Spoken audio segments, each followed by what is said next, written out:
Okay. Are the nerves gone now? I don't know. It's like when you They go on might be there the jiu-jitsu whole mat time. for the first time. Oh my God. And then you're like, well, I'm fully committed. I can't back out now. Yeah. It's either get your ass kicked or do something about it. We're actually not live. We're recording. We're recording. Oh, yeah. Much better now. I'm going to try and set Nerves it are up so gone. we can do like Facebook and YouTube Live and all that. But we were doing Facebook Live and it kept messing, like all the streaming wasn't the same. So the audio and the video would get off. Oh, okay. Yeah. So you said you like Russell Brand right before we started. I was like, wait, stop. We got to talk about him. Yeah. So what's your experience with? I'm sorry. No, go ahead. I used to think he was total maniac when I saw him on Forgetting Sarah Marshall, and I was like, man, this guy's annoying. You know, he just annoyed the hell out of me. Yeah. But I was like, he's funny, but he's like overdoing it. And then I saw a bunch of really cool stuff on him over the past couple of years. So yeah, I really loved his stand up. And I just loved how raunchy this guy was. Right. I mean, it was like ridiculous. And so, but then when he started kind of having his own movement, I feel like I started my spiritual journey kind of along the same timeline.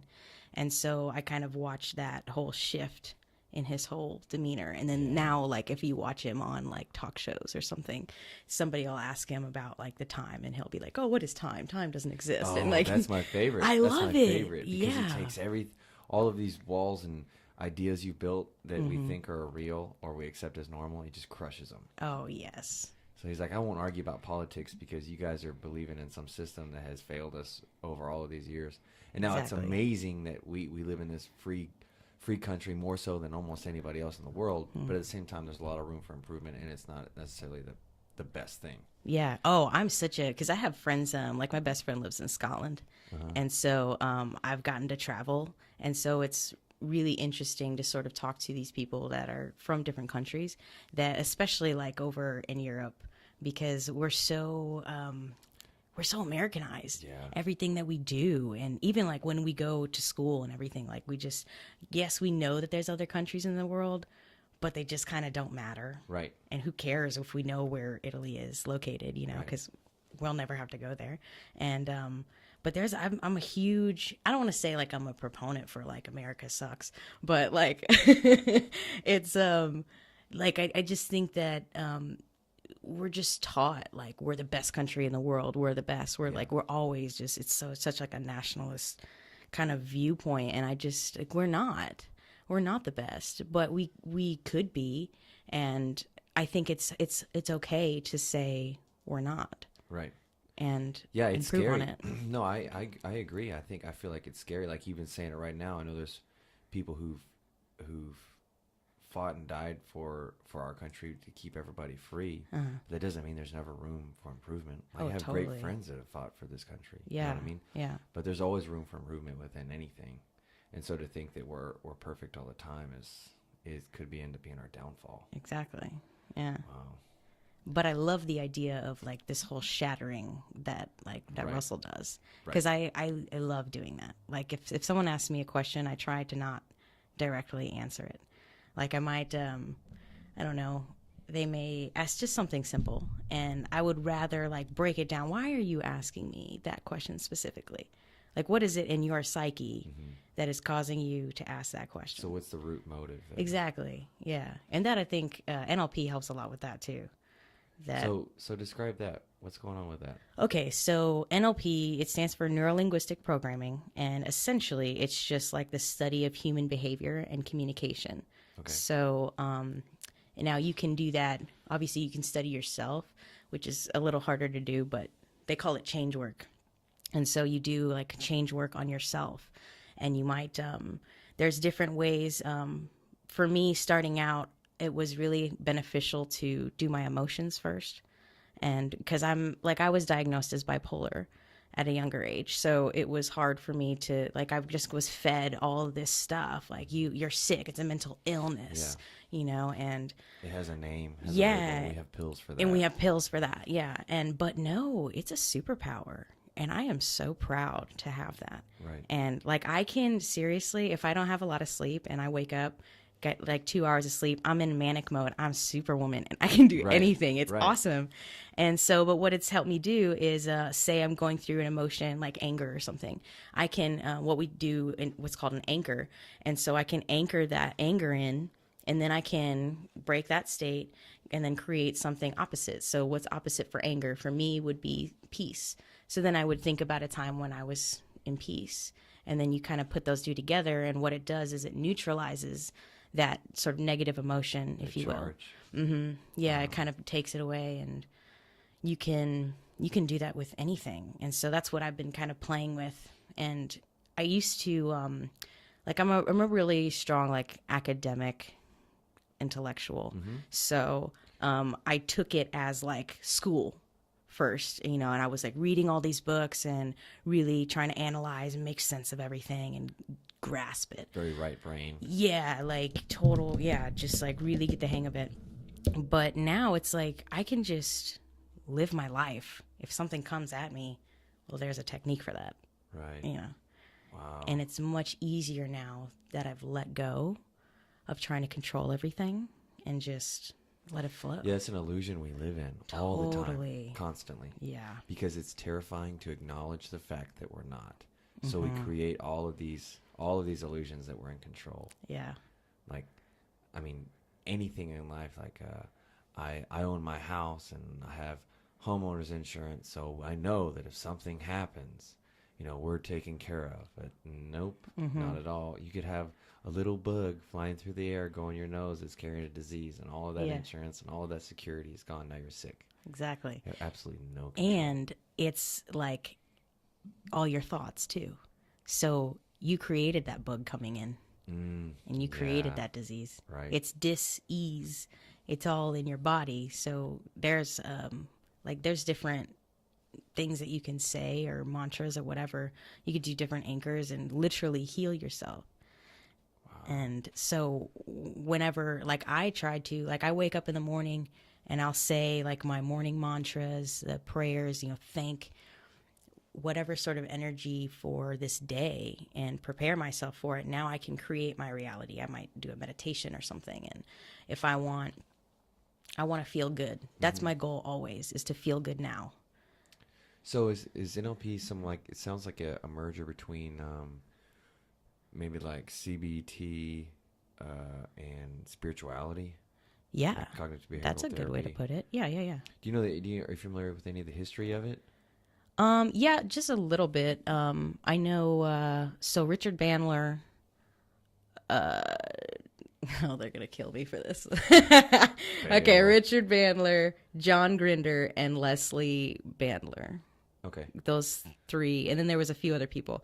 But basically what they did is they were studying this stuff, but they would like study people like Milton Erickson and really high class like psychologists and different like profound people in their fields. They would study them and they would look at everything. So they might be in a room with these people and see someone like blink their eyes, or they looked up. What does that mean? And they questioned everything. And so they created this whole technique, and there's different parts to it. So there's your mind, of course, your mind, body, and soul. And so there's like your emotional body, your light body, your physical body. And there's like different levels to it. Sounds like. Yeah. Because we don't even understand where matter itself comes from. You know what I mean? We're just here. So we're like, oh, everything that I see is what all there is. Right. You know what I mean? So like, I always use air for an example. Like it's the one thing or one of the few things that are keeping you alive. You have to have this second, right? You can't go more than a couple minutes without it. You'll die. Yeah. But you can't see it, and you can't grab it, and you can't hold it. Totally. But we need it. Yeah. So, I don't know. I guess I'm just saying this because I know so many people who are afraid to admit, like it's that illusion of control that there's things that they don't understand or that we don't understand. I'm not saying I understand it. Yeah. And we don't see everything that's going on, and that's scary. It is. Yeah. Because to not know that everything that's going on shows that you're not in control. Yeah. And then it's almost like a willingness to let go of the control means you are in control. Right. Because that's the only control you have. Exactly. Right? And now you can, I can wake up in say today's going to be a great day. I could walk down the street and someone says, hey, I've been looking for someone to give this $5 to. It's just been burning a hole in my pocket, and I choose you. Yeah. Great. You just manifested that. Right. Yeah. And every day we can learn something more about ourselves and create that. So then it's like, then control itself is an illusion. So what do you think about manifestation when you say you can decide, okay, today I'm going to have a great day? So I think we had mentioned the law of attraction or something behind that before, but what do you think manifests that? Like on what level? Or Well, manifesting it's complicated and simple at the same time. So it has to do with it's your entire mind. So your brain is your like how radio waves work. Like you can tune your car to a certain channel and get that frequency of that radio wave. Right. So that's sort of similar like how it works, but how do you do that? How do you make your brain is sort of your car tuner. So you can attune your brain to certain frequencies, and that like attracts like. Right. So that then it comes in. But, I've always struggled. I mean, because I learned the law of attraction like 5 years ago, and I'm like, well, I'm thinking I want $1 million, hasn't shown up yet. But it also has to do a lot with your unconscious mind, which is what I'm just now exploring. Which runs what, like 95%? Yeah, a whole bunch. Almost 90% of your brain. For some people.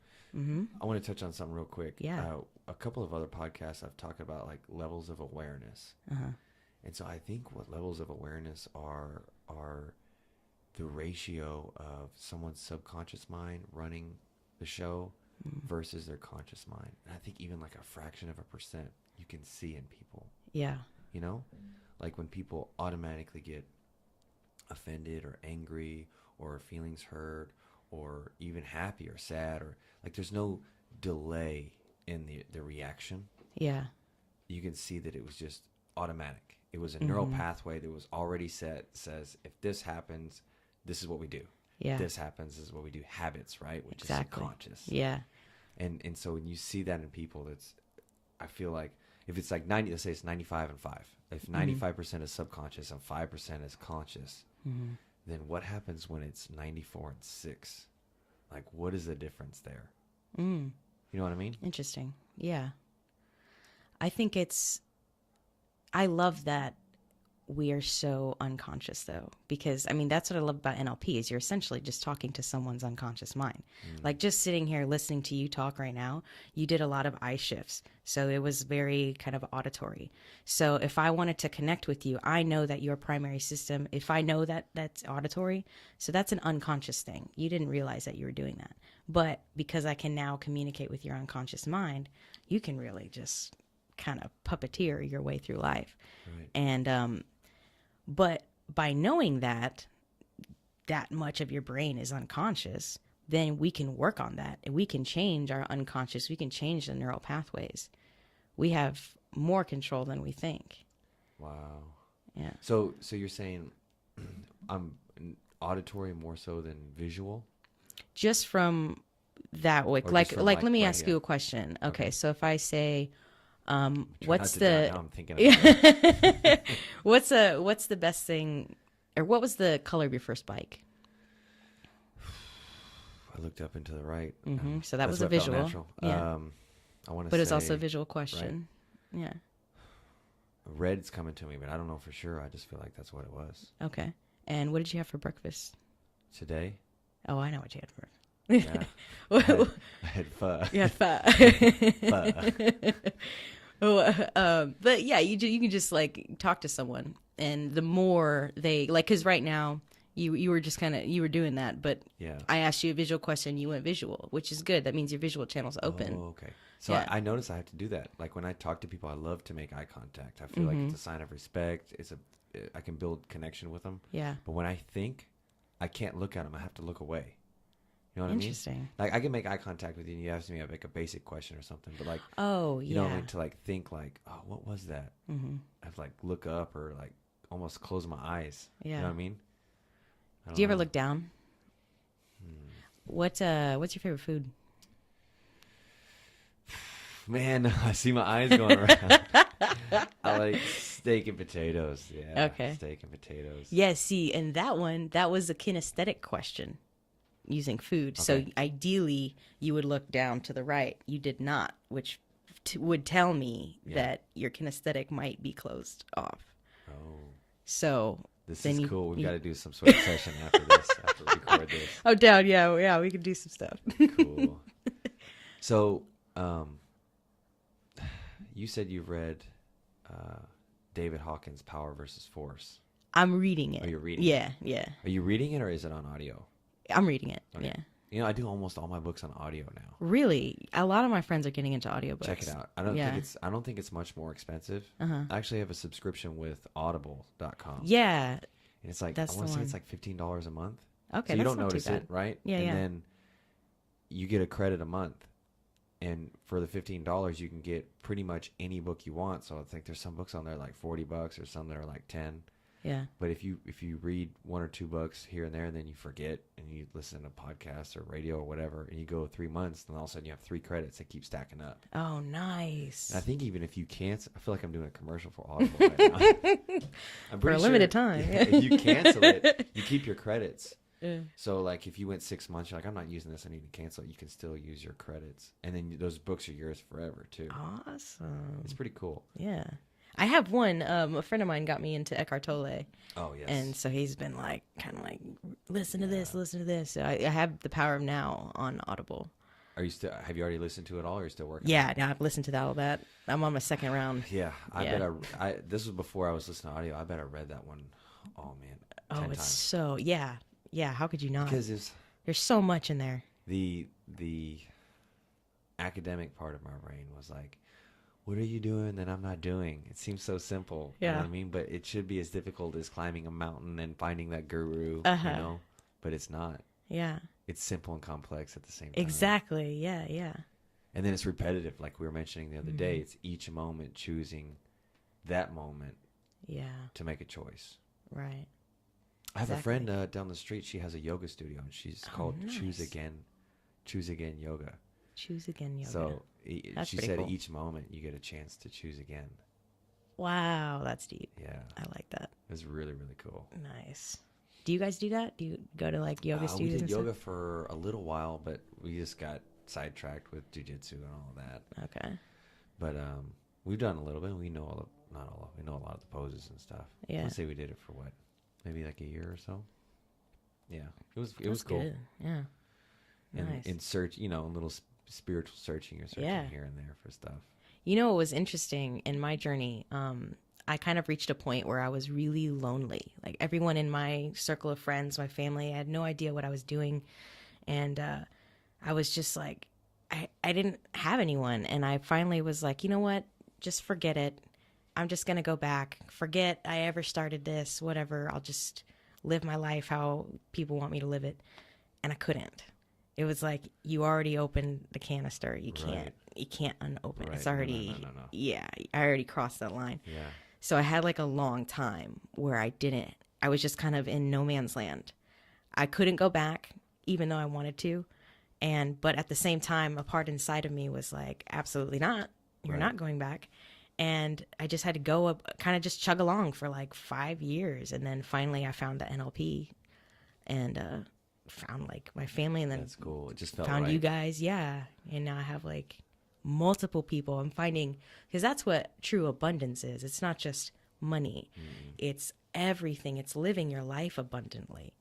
And in every aspect. In every aspect, yeah. And it's kind of, it's coming together. So now I'm like, probably drawing similar people towards you. Oh, yeah. Right? It's like your vibe attracts your tribe, or yeah. Very much so. Totally. So that attraction works on more levels than just, getting that $5 bill handed to you. Yeah. Or dreaming in your dream. That's, I think, one of the problems with people think about like the secret or the law of attraction is they just want to think about what material things they can get or what things that they don't really need. Mm-hmm. How is that going to serve you to serve other people? Yeah. Because that's what you really should be. Everything that comes to you should really just be a channel in some way to serve you as much as you need and to enjoy life, but also to pass it on and go through you. Yeah. That was my struggle, actually, because I kind of felt the same way. I'm like, well, I don't really need money. I don't need all these fancy things. So I wasn't getting anything. But that was like, it was something that I had to kind of go through. Right. Like, it's okay to want money and it's okay to do that. But like you're saying, like, I don't want to just have money just to have money. Just to hold on to. Yeah. Yeah. Just. So you can say, okay, I have $10 million in the bank, so I know I'm safe now. It's that illusion of security, right? Then it's like, you got to elicit what you really want. Like, we do this in NLP, like for criteria. So say someone's like, I want $1 million. So then I would say, how is having $1 million important to you? And then they'll tell me, because I feel safe, makes me feel safe. Okay, well, what does being safe do for you? And then they tell me the third answer. And that third answer is what they really want. So if you say, I want the money so I can feel safe, so I can be at peace. Yeah. So you want to be at peace. So just be at peace. Be at peace. You exactly. Don't need the money. Exactly. Yeah. That's then, awesome. Yeah, then I got to a point where I was like, well, it'd be really nice to have some money though. Yeah, absolutely. Yeah. It's both ends of the spectrum, you know what I mean? Totally, yes. It's all about balance. Like the Buddha said, with the middle way. The middle way. Yeah. Yeah. Have you looked into Buddhism at all? Just a smidget. So I've like hopped all over the place. Okay. Always just not searching, but curious. Yeah. Because I've never been. I have a yin yang tattooed on my arm because I don't believe in things being black and white. Anything. Yeah. Anything. And I think that even if you can think of the most evil things done on this planet, that in a bigger spectrum, like we've said before, it maybe wasn't that bad. You know what I mean? Yeah. So I don't think anything's black and white. Where was I going with the black and white thing? I got a tangent. Balance. Yeah, there you Balance. go. Yeah. So everything, you know what? I'm totally lost. I'm tired. I got a cool balance story. So I do poetry. Yes. Too. Okay. So in order to come up, I wanted to come up with a stage name, and I knew like balance is a really big thing for me. For it's with the bipolar and stuff, because I'm always like hot and cold, or I was hot and cold, and so now I can balance it. So anyway, I wanted my name to be something like balance. But, I didn't want my name to be Balance. So I'm trying to like find things that mean that. Well, some people, they'll do like weird things. I don't know, like verse is a name. Like it'll just be like lyrical, or I don't know. It's lame. So, so sorry if your name is lyrical. Oh, man. Yeah. But no, so anyway, okay, so I was looking for this stuff and I couldn't find a name that I liked that was balanced. So I figured, okay, what's a synonym for that? Harmony. And that's how I found Alana, and then Mercury, mostly after Freddie Mercury because I love him. Yeah. So you do poetry on a regular basis, like? Kind of. Now I've slowed down a little bit. It's been an interesting journey for me because poetry pulled me out of a dark place when I was younger. And so that kind of was like my whole story. And so I used poetry as a way of expression to like release things. Right. So oftentimes it was like I would write like not bad thing, but I'm heartbroken. So I'll write a heartbreak poem, and just release it. And it feels good. And then if it's like, I write about my ex-girlfriend or something and I go on stage, I'm like, rah, rah, and it's great. And I feel good and I can release it. But now that I've been going through this, like all of this changes with NLP, I'm just calmer and I'm at peace with myself. And it's almost like I don't need to write right now. But I've written a few things. I really want to get back up there. It's like the most nerve-wracking thing I have ever done is a slam poetry competition. How long are you up there when you do that? You go, typically it's 3 minutes. There's some that they change, like there's 4-minute rounds, 3-minute round, 2 and 1, but most of them are 3 minutes. So like they literally. And it's a competition. Yeah, like so this is how they do it in Dallas. So you draw a number. It's random number. Mm-hmm. No, actually, no, they don't even draw a number. So they just call a name. You don't know when you're going to go. So every time you have to be ready. I could possibly be on stage and I got to work myself up. Okay. Oh, they didn't call me. Okay. Oh, man. Constantly up and down. And then, so you're constantly up and down. Then they finally call your name. And they're judging you the second they call your name. You're walking on that stage with confidence. With pride. You have to carry your poem. Right. Before I even speak it, I want you to like me. Right. Because then you'll give me a higher score. So it's like I'm manipulating the judges. Even like before the competition starts, they'll point out where the judges are. So judge here, here, here, here. So when I'm saying my poem, I'm going to look directly into the judge's eyes. If I'm doing like a love poem or something and there's like a woman, I'm going to like look right at her and be like real sultry. And but yeah, you got to really play them. And then you get 3 minutes to say your poem. And as soon as you start talking, time starts. Yeah. And then if you go over 5 seconds, it's like a penalty. Anything over 3 minutes, they give you a 10-second grace period. Anything over that, it's like 0.5 minus 0.5. It just keeps deducting. And how many people usually compete in it? I would say probably about 10 to 15. That's typically. cool because the competition with the poetry is kind of like that yin yang too. Yes. You know what I mean? And you got to totally play off of the poets too. It's all a game. Okay, so they go up and they do a killer political poem. 10s, straight 10s, totally brought the house down. Now you're next. And you're like, whew. So they just brought it. So you're still dealing with their energy on stage. Yeah. So I gotta play off of that. So a buddy of mine told me with a political poem, you always counter that with a love poem. Because like love's the answer. Yeah. To all the problems that they're bitching about in their previous poem. So you want to like counter it because you don't want to. If they just like killed it with a funny poem, you don't want to go up with another funny poem. Right. You might not be as good as you want to do like tragedy or something. And it feels like you're copying them. Yeah. Even though that's and then like you better, unless you're like 10 times, if your funny poem is like way, it would totally blow them out of the water, then play it. But otherwise, stay away. So it's like cool. Strategy and then you got to you have to write your poems. You got to memorize it. Then you got to perform it. Wow. Yeah. So these are all over? Yeah, they do. There's one in Dallas over at Huron's Lounge. Mm-hmm. And then there used to be one in Fort Worth, but I think that one's shutting down. Yeah. Seems like something they would do at a comedy club, you know? Yeah, they do them. Yeah, just kind of random. There's some people out there that'll just do shows here and there. I'll just go scroll through. Like one day, I don't know, I'll just feel like I want to spit. That's what we say. I got to spit. Yeah. So you've been in this group for a while then. Yes, it's 2015. A couple years now. And is it all spoken or do you do just some where you just want to write it? That you don't want to perform it. Oh, no, there's some that I write cuz it's so different. Like writing spoken word is so different than writing poetry. Cuz spoken word is meant to be performed. Like it might look like a dialogue or something, but you're bringing that poem to life when you speak it. So I don't want to say it doesn't have to be eloquently written, but like you can get away with certain things in spoken if you can, because it's relatability. It's how much, because I can write like a gay poem, and these people have no idea what it's like to be gay, right. And they might not even agree with it, so they're gonna judge me.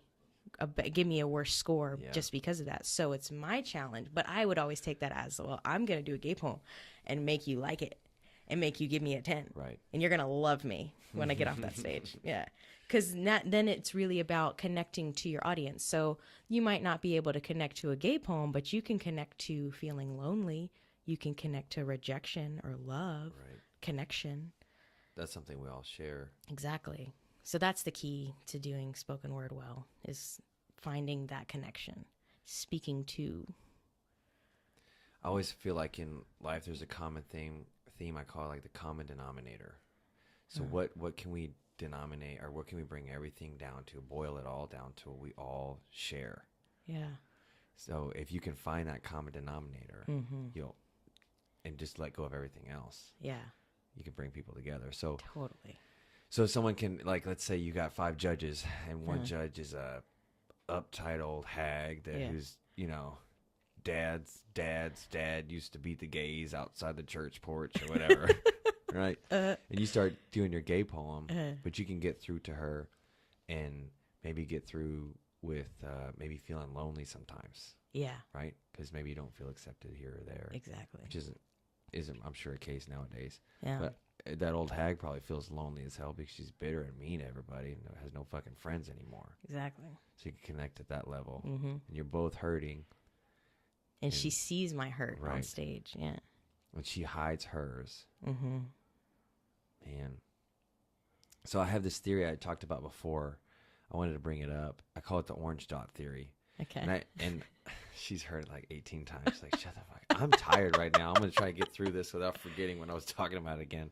So you can do it. Have you heard me say this before? I haven't. Okay. I'm curious. So I made this shit up in a car ride, I think. But it was going back to the levels of awareness. Okay. Okay. So when two people disagree, and both of them know that they're right, there's a couple of other metaphors for this. I'll get to those later. The orange dot is if you have orange in front of your face, and you say, hey, I see, just imagine an orange piece of paper in front of your face, like right here. Right so there. That's all that you see. Okay. So I ask you, what do you see? And you say, well, I see an orange dot, or orange, right? And well, I say, no, it's purple, because in front of my face is purple. And then someone else sees a different color. But really, it's not orange that you're seeing. It's an orange dot that if you take a step back and put spaciousness in between you and what you're looking at is a whole picture, the Mona Lisa or something crazy, right? Yeah, yeah. But what you see is really what you see. Mm-hmm. And so you're going to stand your ground and say what you believe in, even though you're right and you're wrong. Yeah. Because all you see is orange. So you're right. You're telling the truth. You're standing by your values. You're being virtuous. But you're also wrong because there's so much more to the picture. Yeah. And so for someone, like I was saying, the old judge that judges the judges stand-up poetry, right? She's seeing purple or orange or something. Right. You're seeing blue. Maybe someone else is seeing a couple of colors. Who knows how much of the picture we see? And who knows me describing this, even how much of the picture that I see. This is not me being arrogant saying I see the whole picture. Nobody else fucking sees the whole picture. Yeah, yeah. We all know exactly what's going on. Yeah. But we're all coming from that same. So what can we find that's common there? You know what I mean? Yeah. So another metaphor for it is, this is an old one, is the blind man and the elephant. Have you heard that one? Oh, it sounds vaguely familiar. Tell me though. So there's 3 or 4 blind men, and they go and they feel an elephant, and they're trying to describe. I turned this into a dirty joke real quick. So I was waiting for it. They try to describe what an elephant looks like. So one touches the leg, and he goes, it's like a tree trunk. The other one touches the tail, and he's like, oh, it's like a whip or something, you know? And then one touches the trunk. He's like, oh, it's like a large snake. One touches the tusk, and he says, oh, it's, a curved, I don't know, tusk-like thing. Yeah. And they're all telling the truth, but they're all seeing different parts of the totality of the elephant. Yeah. I was listening to a Christian preacher one time, and he made a really solid point. He said that what's to say that you see the whole elephant when you're telling the story? Which is really, but to, see what I'm saying? Yeah. But to say that, what's to say you see the whole elephant, you're also saying that you see the whole elephant. Yeah, that's true. Wow. So that's my orange dot theory. I really like that. I love. I remember when I was talking about Buddhism earlier. Oh, you got it. Okay. Came yeah. back. I was like, full circle. It came in. So the Buddha thought the middle way, right? So he had another metaphor. So I was like, all about metaphors. With the violin or guitar string or whatever. If you tighten it too tight, right? If it's too tight, it becomes too rigid, and the string will snap. If the string is too slack, then it won't play. The string has to be in the middle way so that it can play a song. That's the metaphor I was trying to get at earlier. Got ya. Okay. Yeah. I like that.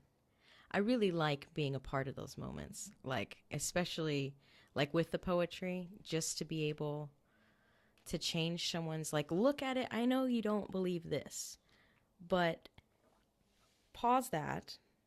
Come over here. Look at it from this angle. Yes. Now what does it look like? Wow. You could do some sort of like cartoon with that. Yeah. We could. Yeah.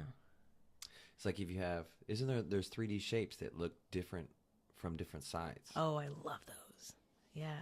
And we get in our small bubble and we're unwilling to leave the illusion of control. And so we start to believe that what we see is absolute reality.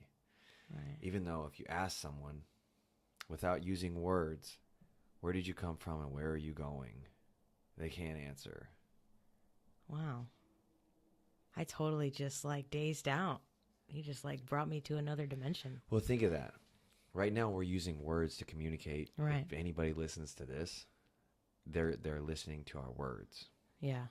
Where did words come from and how much value do they actually have? Do you really want me to answer that? Go for it. Words. Oh man. Okay, so I want to do this justice. So whenever you're aware of Om was the first like sound, right? Mm-hmm. So the first languages that were created were like the Sanskrit and the I could be totally wrong, but this is my understanding, what I know right now.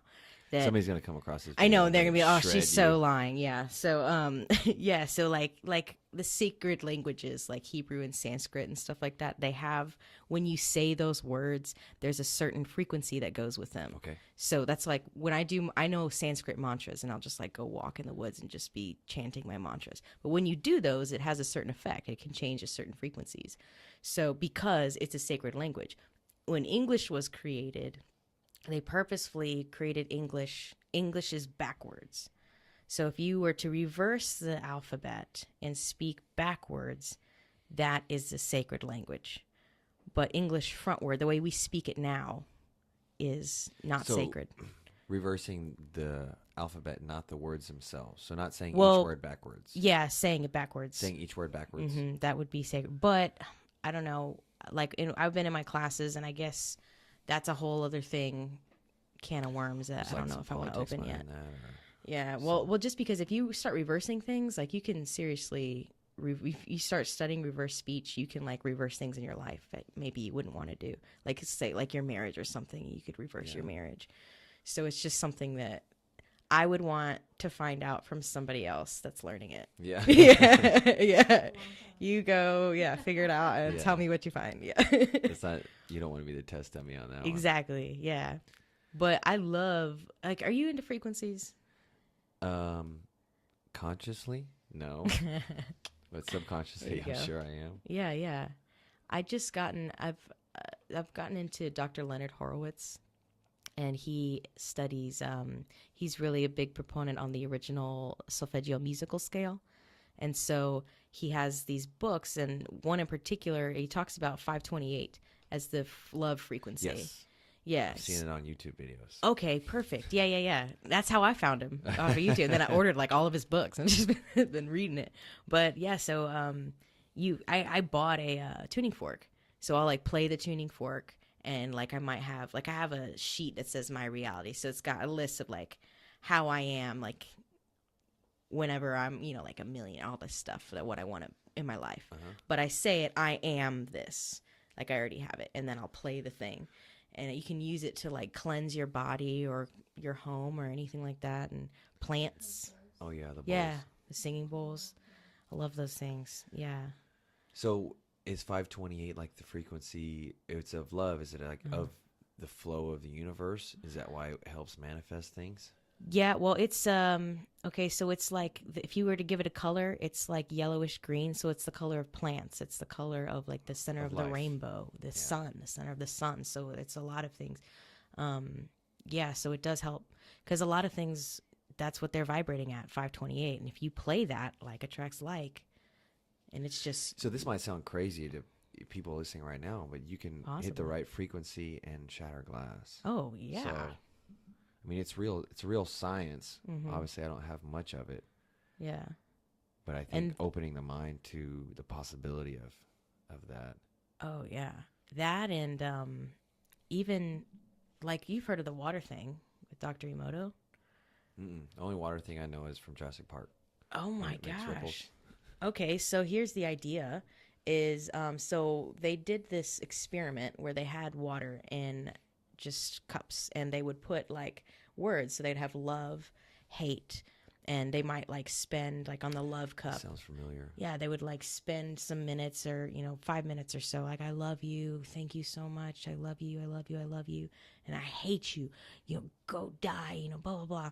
And then they would freeze it. And the love one, the thank you, gratitude, all the positive emotions had different crystalline, like in what they froze like snowflakes. And they were beautiful. And then the hate ones were like nasty looking designs. Wow. And so water it's magic. And you can intend, water is magical because you can make it into anything you want. If you want this to bring you money, I can look at this water and program this to bring me money, and then I can drink it. And I've just put that in my body. Right. It's magic. So you turned it into intention. Yeah. But you can really do that with anything, but water is most... It's tangible evidence. Yes. I feel like I should leave it in the frame. Maybe we'll hook up with something with Ozarka later on. We'll get their money another time. So I have a problem when I start talking about things like this because my brain can't keep up. So not remembering where I was going with a crazy tangent like I always do, but my brain can't keep up because I realize there's levels to it. Mm-hmm. And the deeper you go, the less the last level mattered. Does that make sense? Uh-huh. Yeah. Like for example, you say you have the water in you do love or hate, right? And you say, okay, well, obviously there's some sort of forces in the world that are bipolar, right? There's positive and negative forces going on here, or good and evil, or whatever. Not that you're Dr. Jekyll, Mr. Hyde, but you know what I mean? Yeah. But within that, obviously there's something sustaining both of those forces that are making them perfect. Yeah. Like evil is an awful thing. That's what I was touching on earlier. Evil is an awful, awful thing. But it's within something that is even more beautiful than that. Like, and without evil, we wouldn't understand good. Exactly. You know what I mean? So if we understand, okay, there's angels and demons, or good and bad, or whatever level it's on. Yeah. And then below that, there's like a wholeness level, kind of the stillness that Eckhart Tolle says he's experienced, things like that. Yeah. And something you get into that level, and it's like almost trying to get the science of the frequencies and all of that. Yeah. You almost want to laugh at yourself because you're constantly trying to prove to yourself something that you already know is true. Right. It's like a battle we have between our mind and our heart. Our mind is always trying to convince itself of what our heart already knows, and it never can. It'll never be satisfied. So what I feel like a lot of religion is now, not all of it, but a lot of, it's the mind's attempt to understand what it cannot, and only the heart already knows. Yeah. What you feel, you know? Yeah. You have 3 brains. Your mind, your heart, and your gut. Oh, wow. Your gut has... And there's science to back that now. There is. There's 20,000 neurons in your brain. There's 40,000 in your heart, and there's 60,000 in your gut. Which means not only is your gut the most powerful, but it is your mind and your heart combined. Whoa. So follow your gut, things like that. I always talk about, I feel it like right above my stomach, right below my solar plexus and right above my stomach. That's where I feel like this is good or this is bad, or what happens? Is it is it moving or still, that sensation? It's like almost like a solid hum. Okay. So it'd be moving. It's not like butterflies, like you're nervous or anything. It's like a hum, like a vibration. Like right now, like in this conversation, I feel like when we talk about things that are like true, I feel it like it's a deepness. Okay. Like there's a wholeness to it. And I feel it here. And then I know when I feel love or loss, I feel it in my heart. Like my heart physically hurts, or my heart physically feels good. Yeah. Like my actual human heart. People say, oh, it's all about live from your heart. I'm talking like my actual heart, like you were saying, all the neurons. Yeah. And I get stuck in my head a lot too. Just do. Oh yeah, I had to get out of that. That was a big thing for me. You think that's human nature, or do you think that's our society that keeps us in our own head? I think it's a little of both. I think it has to be. Like Russell Brand style, what if we shattered everything that we know now? Oh, we will. What would we live from? I wrote a book about this. I've got a book on Amazon. It's really cool. Check it out. I will. I did not know that. It's called Shift into Love, a little book to cure the world. Wow. Yeah. It's small. It's like 51 pages, I think. That's so cool. But it's about, I'll give you the premise of it. So it's about a guy who wakes up in this kind of like some little bit of science fiction mixed in, ends up not knowing where he's at, and some guy comes by, picks him up. Turns out he's on another planet. He doesn't know how he got there, and they live everything different. Uh-huh. And he doesn't know how or why he's there, and they're showing him their ways that they live, how they interact with nature, how they interact with each other, and they live in love. Yeah. And they tell him that where he's from, Earth, they're suffering from a really, really bad infection, almost like a zombie outbreak. Uh-huh. But they're infected with fear. And the fear is blocking them from living from their hearts and living in love. Wow. And so he shows them how they live and everything. Yeah. And it gets really good. I don't want to spoil it, but it's really short cool. because it's like really rich. Yeah. You know? That sounds I didn't want to awesome. water it down. When I was writing it, I spent like 2 years on it. When I was writing it, I was like, I could water this down and try to make it like a real book and 200 pages and go off in a whole bunch of science fiction and make it a real cool story. Or I could just try to get my point across. That's why I started this, because I wanted to really share how I felt, share my ideas, and learn from people that were coming on. And that's why I invited you on, because I was like, man, there's some sort of spiritual connection here, so I got to pick her brain and her heart and her gut. And her gut. Oh, that's awesome. I was just kind of feeding into the whole thinking about things too much. Like I just experienced like a reject. Like I have a fear of rejection. So when that happened, to be able to feel that and get through that in the way that I did, I was so proud of myself. And I was at lunch today with my friends, and we were just talking about how, because I can come into a room and carry that energy and fill the whole room up with light and love, and people are just magnetized to me. But if I'm not feeling well, then that's why we're here. We're family. We're a team. Now it's our turn to feed you, you know? And by going through that, I could have, let me just anchor it away. I don't have to feel this anymore. Yeah. But I chose not to, because I figured I've been on such a high for a while doing all this stuff. I needed to feel that. I needed to go low, because how can I help someone who's been rejected if I've never felt rejection? Absolutely. Yeah. And like you were saying, like with all the good and the bad, like the evil, like it's within this giant picture, we're here to experience, like that is our purpose here on earth. And that comes with it. How can you know the blissful highs without the lows? Yeah. It wouldn't be there. Yeah, we wouldn't know what darkness was if we hadn't experienced light. Like you physically would not know what it was. That's just all that would be. Mm-hmm. So for you to go through anything like that, I think or just people in general, I think it's super necessary to struggle. Absolutely. I was having a conversation, I hope he listens to this, with a buddy of mine last night. And he was talking about some rough times before. And I told him, I was like, dude, when you've gone through tough things in life, things have been difficult, and maybe you overcame them, or if you weren't the best person before and now you're on a different path, you know how much more people respect you than if you've had everything handed to you like on a silver spoon? Yeah. Everything's going perfect, everything's great. Yeah, it's cool to be around someone like that, and it's like, wow, that's awesome, great for them.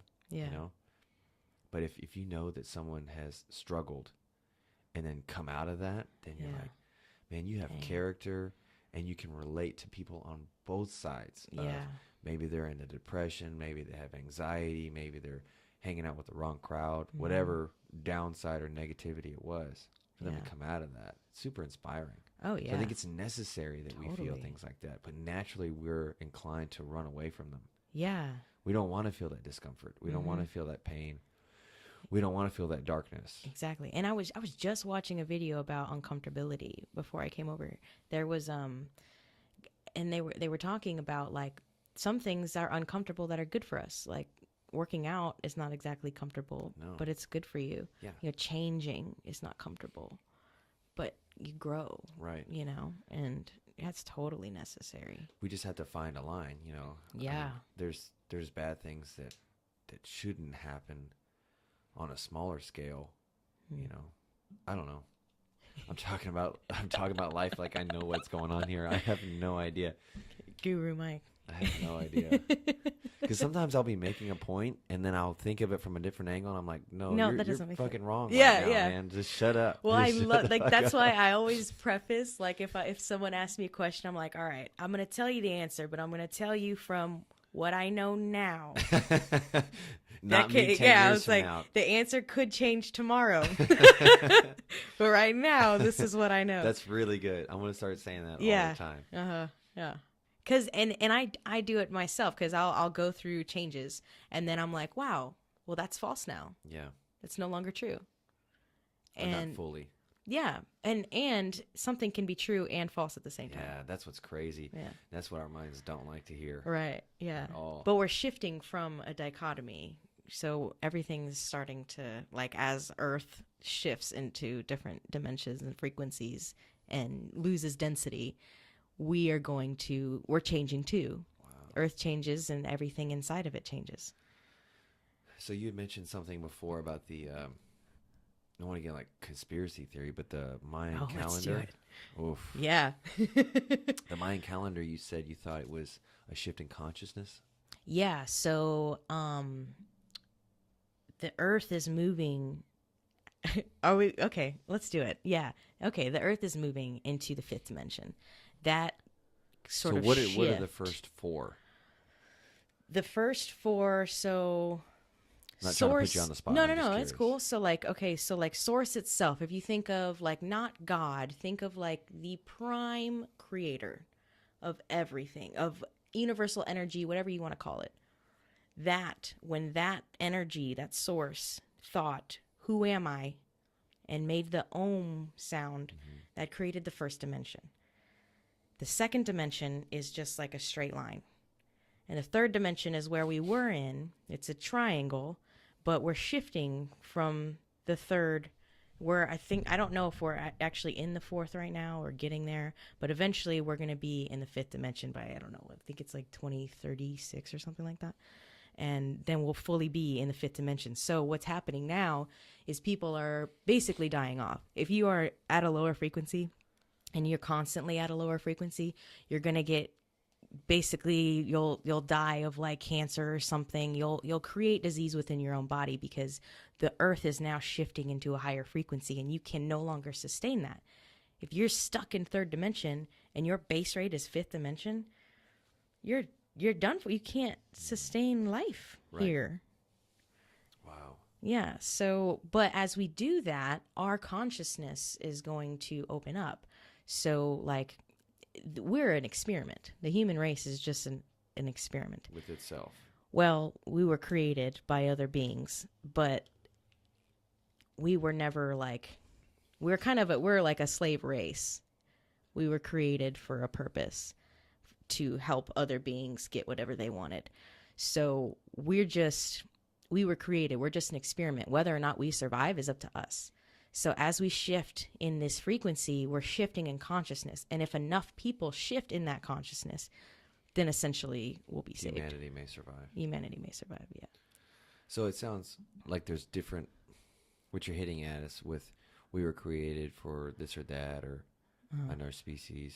Yeah. So like if anybody's listening and then they feel like, well, that doesn't make any sense, or I could like really go into it if we want. The best way to describe it would be like there's levels to it. Yeah. You know what I mean? Yeah. Like There's totally I don't know. levels. I have a Well, hard time putting it into words. Okay, so I totally diverted from the Mayan thing. Okay, so that was kind of the start of it. Is the 2012. That's when the shift kind of. I don't want to. There was either it started or stopped something in this shift is what the Mayan calendar did, but all that was saying because have you seen Zeitgeist? No. Okay, you got to check that out. It's on Netflix. I feel like I may have seen it. You may have. Someone told me to watch it, and I didn't. Well, they talk about the different gods and stuff, and then they talk about like the ages. They describe like whenever they were in the age of Aquarius, or no, we're going into whenever they were. What was it? They were Taurus. That's why they it was bad in the Bible to like worship the bull and stuff because they were moving out of the age of Taurus, and it was no longer appropriate to be in that. Mm-hmm. So that the Pisces, the fish. That's why there's so many fish stories because they were in the age of Pisces. And when he says something about like when is my age over, and he said whenever you'll see a man with a water bearer, that's the age of Aquarius. So we were ending the age in 2012 of the age of Pisces and moving into Aquarius. I think something like that. So what I was trying to get at a minute ago was like you can look at this from like 87 different ways with astrology, mm-hmm. right? You can look at it with angels and demons. You can look at it with what are those lizards they say that the Lizzies? I don't know. The reptilians? The reptilians. Yeah. You can look at it like that. You can look like this. But you look at for that common denominator of like, what do all of these have in common? Like, we're using descriptions of feelings or concepts, mm-hmm. whether it's Buddhism, whether it's Hinduism, Christianity, this or that. What do they all have in common?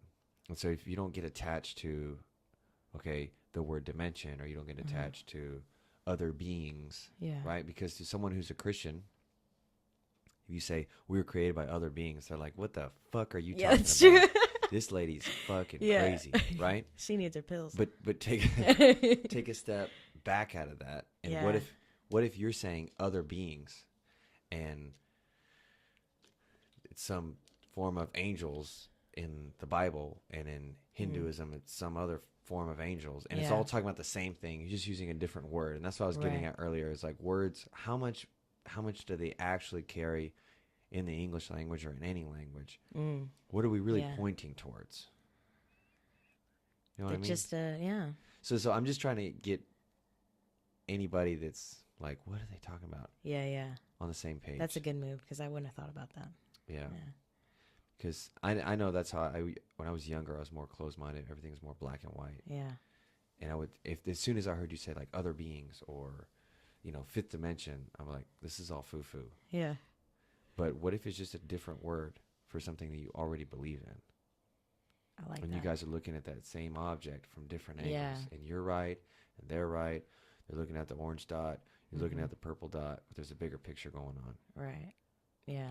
But if you bring that up, like I have so many people that I'm really close with, but I can't bring this up around them all the time because I feel like if I would talk about being open-minded in religion or being open-minded in spirituality or something, immediately they would become offended, and immediately they would become judgmental, and immediately they would say, "Oh, well, he's lost," or this or that.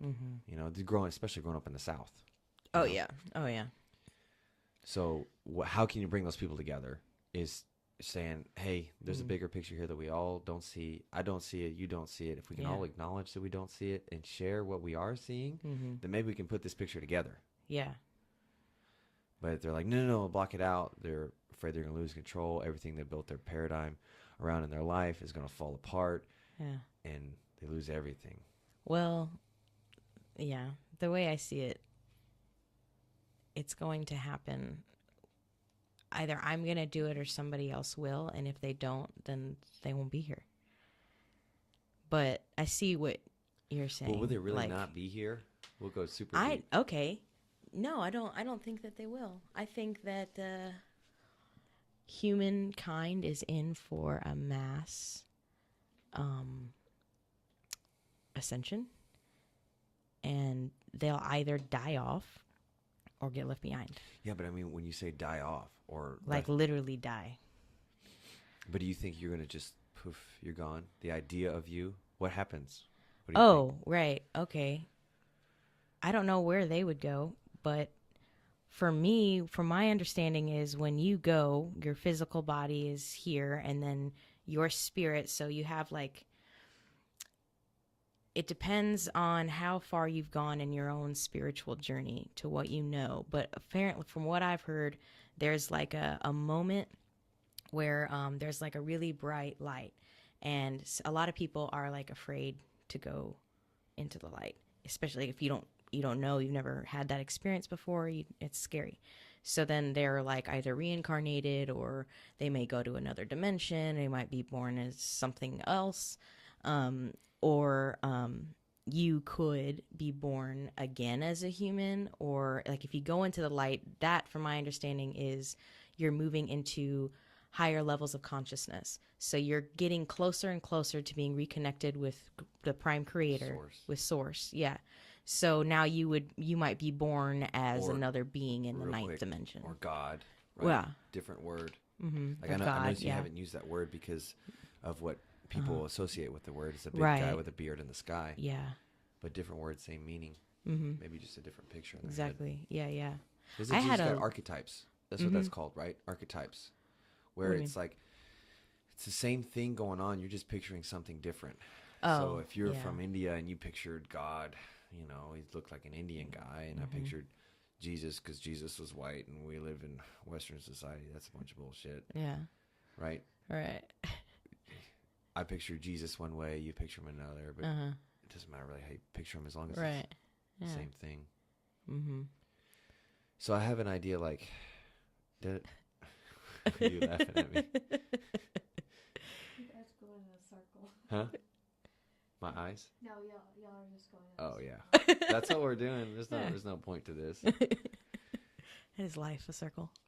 There's a book, Conversations with God, by Neil Donald Walsh. I feel like I know that title. Dude, it's good. It's really good. You've most likely heard the title before. Okay, yeah. He is sitting there at night, like his life's falling apart or whatever, and he like says to himself, "God, why are you doing this to me?" Apparently, God starts responding to him, and he just starts writing it down in a journal. Yeah.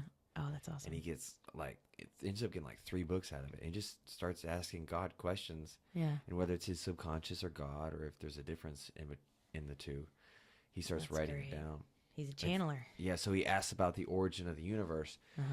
And the picture that he got was kind of similar to what you were talking about a second ago, that the source, God, oneness, all of it, whatever, was one thing. That's all that was. And it, what am I? Or it wanted to experience itself. Yeah. So in order to do so, it broke itself into billions or trillions, a zillion, whatever number, pieces. So they're all separate pieces, and they could look at each other and experience each other as one. Yeah. And then maybe they could come back together, which scientifically goes with the theory of the Big Bang, right? Poof, explodes out. Yeah. And then maybe gravity will bring everything back together. Who knows if it's a cycle back and forth or not. Mm-hmm. But also, I don't remember if this was in his book or another one, was the idea of like, where does your life or source come from in your body? So I was asking what you thought when you died. Oh, okay. So like, if we're like, what puts a TV show on a TV? It's not the TV, it's the signal. So if the TV goes out, the signal's still going. It's just not going to that TV. Yeah. So I feel like that's maybe part of what's happening to our bodies when we die. The body gives out. Yeah. But we were never the body. The shows you were watching weren't the TV that you were using to watch it. Yeah. It was from another signal coming from the source. Yeah, I just had to get that out there. That's good. Yeah. Yeah, exactly. I love that. And I love the fact that, like, you can live heaven on earth every day. You don't have to die to experience heaven. and we can choose to use that. So let's just call it like a soul or a life force. You can use that to your advantage, and you could, if you wanted to travel to other dimensions right now, you could do that. Or if you just want to experience pure bliss and happiness, and you can like send out that energy. It's nuts. Yeah. It's so cool. There's so much more. We're like so connected. Like you can just feel if someone's staring at you. Right. You know, like we're all just. How do you explain that? That's crazy. crazy. That's yeah. I used to do that. One time I went to this concert, and I just wanted to practice. So I heard that if you look at someone's third eye, and even if they're like not facing you, you can just focus on their third eye, and they'll turn around. They'll sense that. It's like a connection with the pineal glands. And so if you look at their third eye from behind. Or I could just be like, you might not be looking at me, and I'll just be staring at your third eye, and you're gonna realize someone's looking at you, and you're gonna look. And so I was just messing with people at this concert and just looking at people's third eye and just making them turn around and just look. And so I did it to the performer that was on stage, and I'm just staring at her third eye, and we come into the room, and she stops the show and just starts talking to us from the stage. Whoa. Yeah. That's crazy. It is. It's so crazy. And now it's like, now that I do, like, more and more of these things are happening. Right. So it's like almost nothing is surprising anymore. Yeah. You can totally create anything to happen. Surprise is like doubt of the mind being proven wrong. But yeah. when you don't question it, you're not surprised. Yeah. Yeah. I had like a little something I wrote about that before. Like the heart is never surprised, only the mind, because the mind didn't believe that something was possible. Yeah. That's why they say, like, if you do the law of attraction, like, correctly, it's like... You're like well, I was expecting it, yeah. Whatever. Yeah. Conor McGregor does that. Oh, yeah, I remember. Yeah, you were telling me that. Like, yeah. he's like, I'm not surprised. Yeah. At all. He's like, I knew I was going to fucking win. Yeah. He's like, let's go eat. Like, it's just another day. Yeah. And a lot of times people will win. I've done it too. And you're like, man, you're super excited. You're like, oh my gosh. Yeah. It's like people that really, really do it right are like, Yeah. I was just waiting for this day to come, and I'd already won. I just needed it to actually happen physically. Yeah. It's funny to me, like, so, like, people that don't really know, we call them 80%ers at NLP. Yeah. Because they say, 20% of the people, like, really know this stuff, and then 5% of that 20 is going to be in this room right now. And so I'm like, so I just started calling them 80%. So anyway, if I'm hanging around these people that don't really have a clue about anything that we're talking about, and so say, like, I was trying to program $1,000, and $1,000 comes my way, they freak out. Like, oh my God, how did you do that? Holy shit, that's fucking amazing. And I'm like, it was already in my lap. I already made it here. It was here 2 weeks ago. Yeah. Yeah. But it's because so funny. Yeah, exactly. It's funny to just kind of do all of this. Yeah. In this, like, real world where, like... Yeah, the real world. Yeah. Where they don't really know, and they're just kind of, like, totally just like a magician out there and just doing whatever the hell you want. It's like great. Modern day alchemy. Yes. Yeah. Yes. Yeah. I read, did you ever read The Alchemist?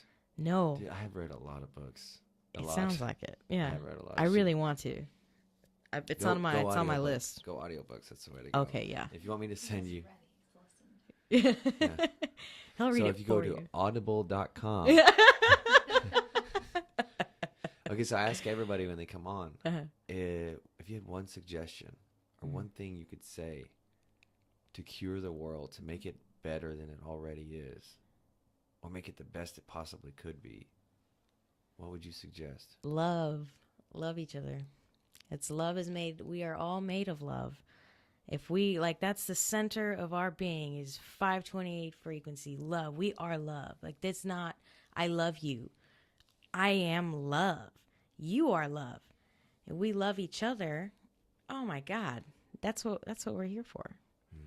So even like you were saying, like, if there's that crazy old hag that no one gets along with, well, there's something that you can connect with. And like when there's this new meditation that I've been learning, and part of it is to focus your attention on your heart, and then you go inside of your heart. And when I do that, I feel you're supposed to feel the love for all things, every person, every plant, animal, everything. And when you do that, you can feel it. You can feel it coming, radiating out of you. Right. And that's when the magic happens. That's when I can walk down the street and someone hands me $5. Is when you are radiating in love. So that would be it. In tune, literally. Yeah. With the universe. Yeah. Or life itself. In tune, yes, with the universe and and what that does is now you're attracting other people that resonate like you do. And you're also repelling someone that's not. Right. So now I'm the keeper of my world. I walk around in this love, and I attract people that also are in love. And I don't even really have to deal with those people that give you shit all the time. Because there's just no room for it. Yeah, they're not attracted to my world. They're like literally not in my reality. Because I made them not be there. That's awesome. That's a great answer. Yeah. How much time have we done? 1:10. Cool. Do you have anything else you want to talk about before we close it out? I don't know. I think we're good. We did a cool. Good little span there. A good little bit. Yeah. You will definitely be back on. I'm down. When I'm not so tired, I can think clearly. Yeah. I felt that. Yeah. You're like, Yeah. I made a little comeback towards the end. You did. Yeah. All right. We'll stop it. Cool. Thank you. Thank you.